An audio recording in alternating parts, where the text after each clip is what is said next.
Hello, I'm Dr. Naresh Gunaratnam. I went to medical school at the University of Virginia, did my GI fellowship at the University of Michigan, an advanced endoscopy fellowship at the Mayo Clinic, and currently am the research director at Huron Gastro in Ann Arbor, Michigan. I am also chair of data analytics for the Digestive Health Physicians Association, and in 2019 was awarded the AGA Distinguished Physician in Private Practice. But enough about me. Colorectal cancer is all about you, your family, and your community. Let's talk about colorectal cancer and why you should be screened. I'll tell you why screening colonoscopy is the gold standard and what other screening tests are available if you can't or won't get a colonoscopy.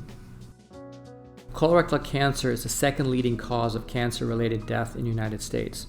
More than 140,000 Americans will be diagnosed with colorectal cancer, and more than 53,000 deaths from the disease are expected in 2020.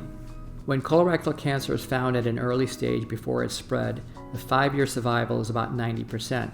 Yet, 1 in 3 Americans who are eligible have never been screened.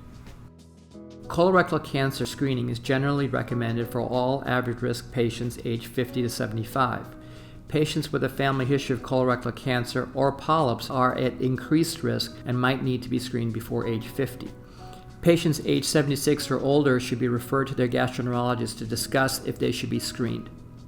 The American Cancer Society recommends that average-risk adults aged 45 and older undergo regular colorectal cancer screening. African Americans have the highest death rate from colon cancer, and it is recommended they start screening at age 45.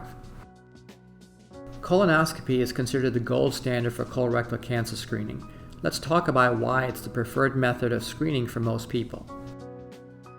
Preventing cancer is always better than finding cancer.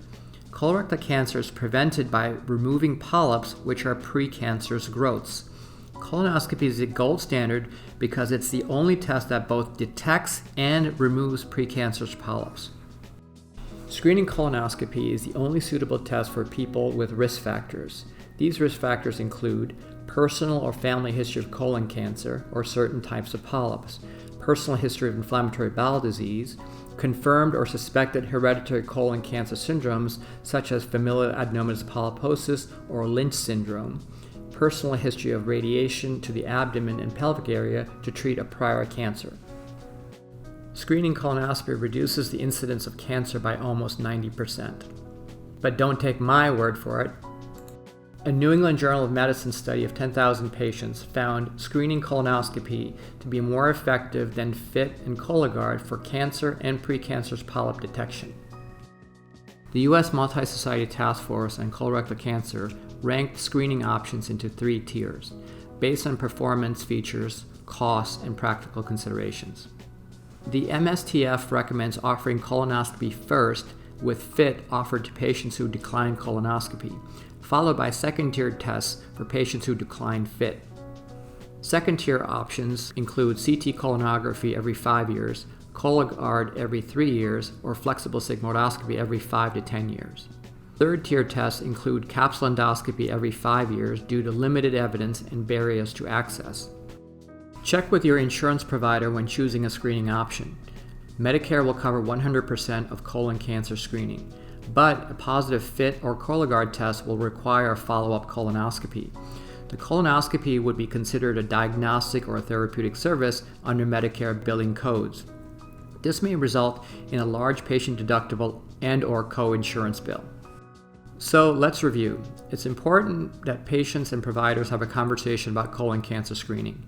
Remember, colonoscopy is the only test that detects and prevents colon cancer, and the only suitable test for patients with risk factors.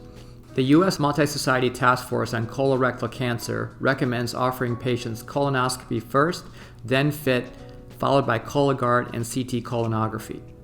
Lastly, patients should contact their insurance provider to understand their screening benefit. This will help them avoid a costly insurance copayment. Thanks for listening. We wish you well.